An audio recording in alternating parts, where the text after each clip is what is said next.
Diyos ko! Mao! Akin na to! Tama na yan. Magkakasakitan kayo. Hello, mahal. Good morning. Hello, Hello, Tay. Tay! Kumusta ka na? Kailan ako Miss ka uwi na ng namin. Pilipinas? Miss ka na namin. Hello, good morning din. Asawa, mga anak. Ito, baka sa ikatlong buwan. Makauwi na rin ako. Si Eduardo ba?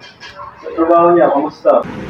Wala pa si Eduardo eh. Pero baka mamaya mauwi na rin.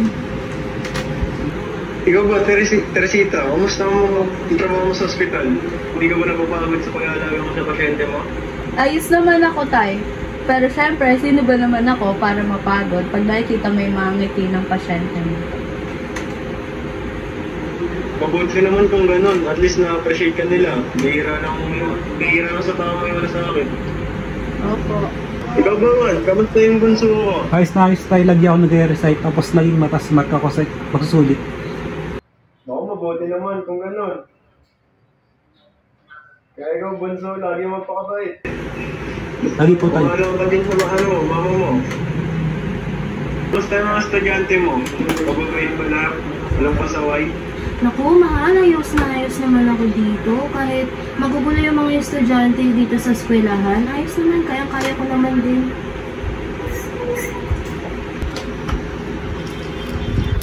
Eh, pare, ang kain manager, may papagawa doon sa atin. Sige, pare, susunod na. O siya, mahal. Gusto mo na lang ako sa binata natin. Mahal na mahal ko kayo. O siya, mahal. Pumunta ka na doon at baka mamaya mapagalitan ka pa. Bye, Tay! Bye po, Tatay. Ingatin ko na. Mahal na mahal ko. Ingat po. Yeah. Morning, Nay. Oo, anak. Sayang naman. Di mo inabot yung video call ng tatay mo. Nga pala, kinakumusta ka pala niya at makauwi din siya sa Pasko ngayong taon na to. Oh, mabuti naman, Nay. Kumain ka na dito bago ka matulog. At baka mamaya niya magutom mo. Mamaya nakakain, Nay. Busog pa kasi ako nagpakain kanina sa presinto. Magpapahinga na lang muna ako siguro. O siya, sige. Tapang ko na lang to para Sige, mamaya Nay. may pagkain ka pa mamaya. Ako rin po, Nay. Alis na ako. Kailangan ko i-check yung O vital sige signs na, na. baka mahuli ka pa. At ikaw naman, kumain ka na. Bilisan mo na dyan. Baka mamaya mahuli ka pa sa school mo. May pag-ceremony ka pa. Opo, Nay. Oo.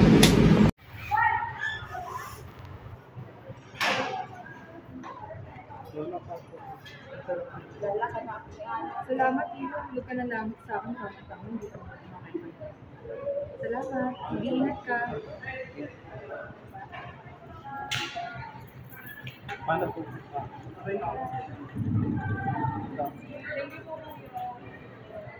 Ngayon ay natapos na ang araw ng mga bayani at ang buwan ng wika.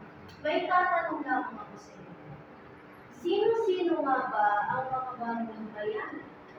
At magbibigay sa amin nito ay meron mo additional na 5 points. Ang mga OFW po, balik-balik, maaari pang ipaliwanag sa atin. Dahil hanggang silang hindi makita ang kanilang pamilya para lang mabigay ang kalalahan ng mga ito. Sila nila nag-aakala ng